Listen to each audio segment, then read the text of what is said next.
హైదరాబాద్ లో జరగబోయే మనీ మంత్ర money manifestation classes కి ఇప్పుడే కాల్ చేసి రిజిస్టర్ అవ్వండి. అమ్మ మామూలుగా అనుకుంటూ ఉంటాం సిటీలో ఉన్న వాళ్ళందరం అబ్బా చక్కగా విలేజ్కి వెళ్ళిపోవాలి, ఆ పల్లెటూరి వాతావరణం ఆహ్లాదకరంగా, వాళ్ళ మనసులు కూడా అలాగే ఆ అవును. నేచర్ ఎంత అందంగా చాలా ఉందో వాళ్ళ అమాయకంగా. మనసులు కూడా అంతే కల్మషం లేకుండా ఉంటాయి అని. నిజంగా అలాంటి వాళ్ళు ఉన్నారు, అలాంటి విలేజెస్ కూడా ఉన్నాయి, ఉన్నాయండి, స్టిల్ అది ఉన్నాయి, ఇంకా లేకుండా లేదు. బట్ ఇప్పుడు మనం మీరు చెప్పబోయే టాపిక్ సర్పంచ్ది.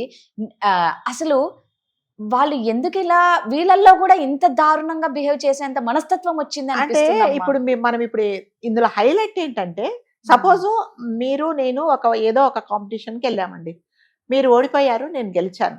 ఓకే, నేను గెలిచిన దాన్ని ఏం చేస్తాను? ఓడిపోయారు సరే అనుకుంటాం. కానీ నేను గెలిచా, మీరు ఓడిపోయారు, అయినా కూడా మీ మీద నాకు కక్ష ఎందుకు? అదే కదా, కదా? ఇప్పుడు ఆయన ఇప్పుడు నేను సర్పంచ్గా ఎప్పుడు- గెలిచాడు. అవును, ఇప్పుడు సర్పంచ్ గా అతను గెలిచాడు. ఒకవేళ దాడి చేసిన అతను ఓడిపోయి Yes. గెలిచిన వాటి మీద దాడి చేసిన సరే, అక్కస్తో ఆ అవును. కోపంతో నా డబ్బులు ఖర్చు పెట్టుకున్నాను, నేను గెలవలేకపోయాను, వీడు గెలిచాడని ఆ దాడి చేసిన సరే అని ఒక పాయింట్ అనుకోదు, అది కూడా నాట్ యాక్సెప్టబుల్ Yes. అనుకోవచ్చు. అవును. కానీ నువ్వు గెలిచి ఓడిన వాడి మీద దాడి చేయడం ఏంటంటే ఇండైరెక్ట్ గా ఇంకొకసారి నువ్వు ఎప్పుడు ఇలాంటి ఎలక్షన్స్ లో పాల్గొనకూడదు.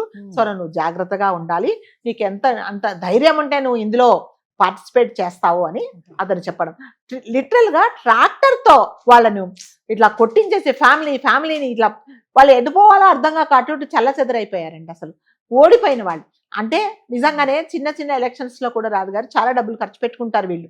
అప్పులు చేస్తారో సప్పులు అవును, చేస్తారో, అవును. ఏదో పదవి వస్తుంది కదా, పరువు మర్యాదగా మనం బాగా ఉండొచ్చు అని చాలా డబ్బులు ఖర్చు పెట్టుకుంటారు.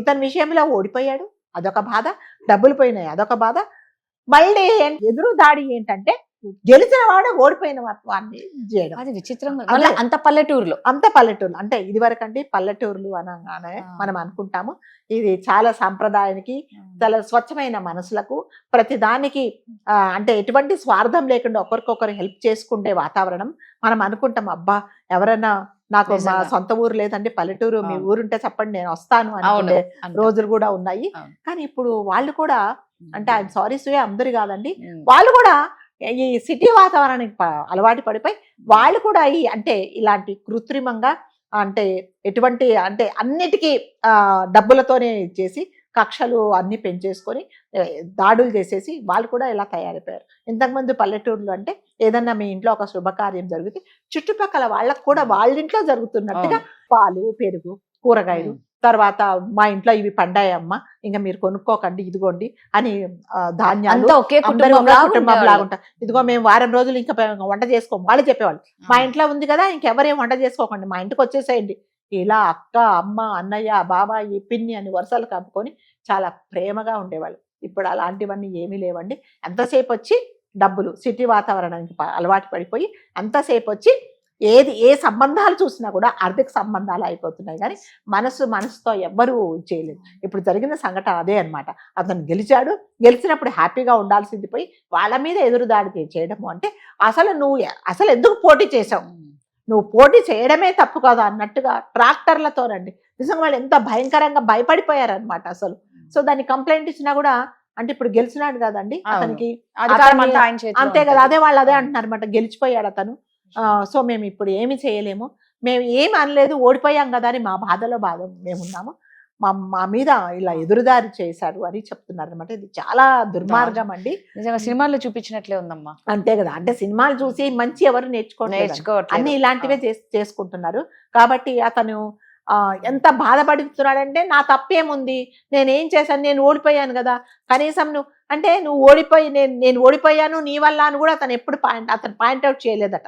సో ఈ వాజ్ క్వైట్ అండ్ కామ్, సరే ఓడిపోయాను అనుకున్నాడు.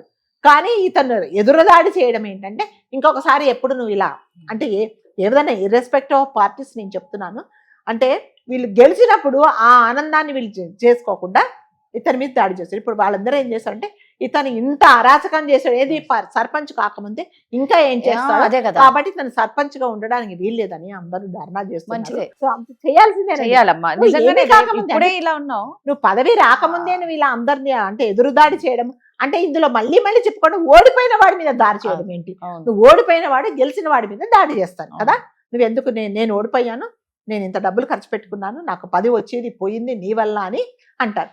నువ్వు గెలిచిపోయి ఓడిపోయిన వాళ్ళ మీద దాడి చేయడం అనేది ఏంటంటే వీటికన్నిటికి నిదర్శనం ఏంటంటే నాకు ఇంకా 10 వచ్చింది కదా, ఇంకొకసారి నీ మీద దాడి చేస్తే నీకు సంబంధించిన వాళ్ళు అంటే ఇన్ ఫ్యూచర్ ఏదైనా ఎలక్షన్స్ అయితే అంటే ఎవరు దీంట్లో పార్టిసిపేట్ అవును అవ్వకూడదు పక్కన అన్నట్టుగానే అంటే ఆయన చూసి 10 మంది భయపడాలి, భయపడాలి అని అలా ఈయన చేశారండి. పోటీగా ఎవరు రావద్దు అంతే. అనేసి. కాబట్టి అంటే మళ్ళీ ఏంటంటే మళ్ళీ ఆర్థిక సంబంధాలండి.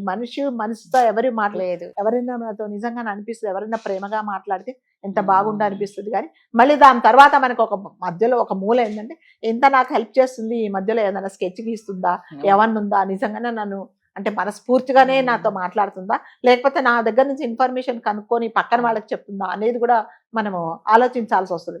కాబట్టి సిటీ వాతావరణంతో పాటు పల్లెటూరు వాతావరణాలు కూడా అలాగే అయిపోయినాయండి. వాళ్ళు కూడా అన్ని నేర్చుకున్నారు, అన్ని అంటే అన్నిటికీ అలవాటు పోయారు. అన్ని వాళ్ళకు లేనివంటూ లేదు. సో ఎస్, మనం కూడా అప్రిషియేట్ చేస్తాం. సిటీ వాళ్ళు ఎలా అనుభవిస్తున్నారో మీరు కూడా అనుభవించండి, దానికి ఎవరు ఏమనట్లేదు. కానీ మీ మనసులను మాత్రం కల్మషం చేసుకోకండి. అసలు అలా చేసుకుంటే పాత పల్లెటూరు అనే దానికి అందరూ మర్చిపోయాల్సి వస్తుంది. కరెక్ట్ అమ్మా, సూపర్. నిజంగా కొంచెం అంటే డబ్బు, రాజకీయం వీటి కోసం ఏవేవో చేస్తూ ఉంటారు, అంతే కుట్రలు కుతంత్రాలు అన్ని చేసేస్తూ ఉంటారు. నిజంగా అందరం మనుషులం అనేది మర్చిపోతున్నారండి. మనుషులు లేరు ఇప్పుడు. లేరు. థ్యాంక్ యూ అమ్మా. Thank you.